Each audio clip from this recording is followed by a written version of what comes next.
Hallelujah. Mayroon pa mensahe ng Panginoon. Hallelujah. Andito sa mahal ka ng Panginoon. Yan po ang topic natin. Hallelujah. Mahal kayo ng Panginoon. Lahat ng mga tao sa mundo ay mahal ng Panginoon. Hallelujah, Jesus. Ang sabi dito, sapagkat gayon na lamang ang pag-ibig ng Diyos sa sanlibutan. Kaya ibinigay niya ang kanyang kaisa-isang anak upang ang sinuman sumampalataya sa kanya ay hindi mapahamak kundi magkaroon ng buhay na walang hanggan. Makikita po yan sa John 3:16. Hallelujah.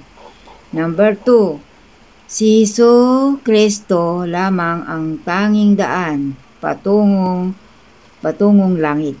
Amen. Hallelujah. Si Jesus lamang ang tanging daan patungong langit, walang iba. Hallelujah. Hallelujah. Sa number 2, yan po, ang daan patungo langit. Si Jesus lamang ang daan. Ako ang daan, ang katotohanan, sabi niya dito. At ang buhay walang makakapunta sa Ama kundi sa pamamagitan ko. Makikita po yan sa John 14 verse 6. Hallelujah. Purihin po ang Panginoon. Number 3. Sabi doon, likas na makasalanan ang tao, kaya't nawalay siya sa Diyos. Sapagkat kamatayan ang kabayaran ng kasalanan, ngunit ang walang bayad na kaloob ng Diyos ay buhay na walang hanggan sa pamamagitan ni Hesukristo na ating Panginoon. Makikita po yun sa Roma 6:23. Yan. Ang kabayaran daw ng kamatayan ay yung kasalanan. Pero ang Panginoon, siya ang sumalo sa atin mga kasalanan. Siya ay namatay sa krus ng dahil sa atin. Kaya mga kapatid, maawa kayo sa ating Panginoon. Magbalik loob na kayo sa Panginoon. Tanggapin na ninyo sa buhay ninyo ang Panginoon para kayo ay maligtas kasama ng ating Panginoon sa langit. Basahin niyo ang Roma 6 verse 23. Hallelujah.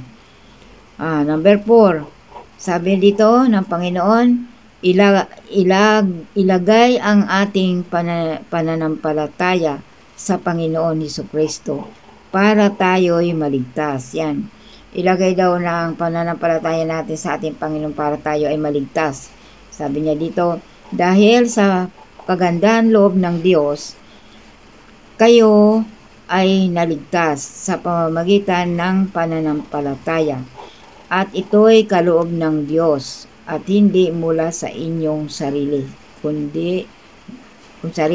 Hindi ito bunga ng inyong mga gawa, kaya't walang maipagmamalaki ang sinuman. Hallelujah. Makikita yan sa Episode chapter 2 verse 8 hanggang 9. Basahin po ninyo mga kapatid. Hallelujah. Ang ating pananampalataya ay kaloob ng ating Panginoon Hesukristo.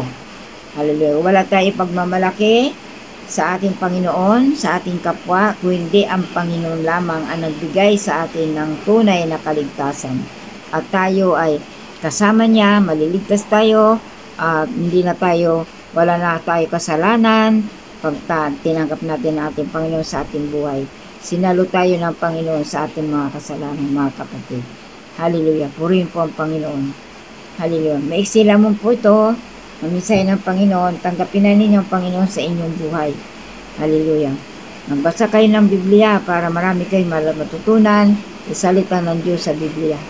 Amen. Purihin po ang Panginoon. God bless you.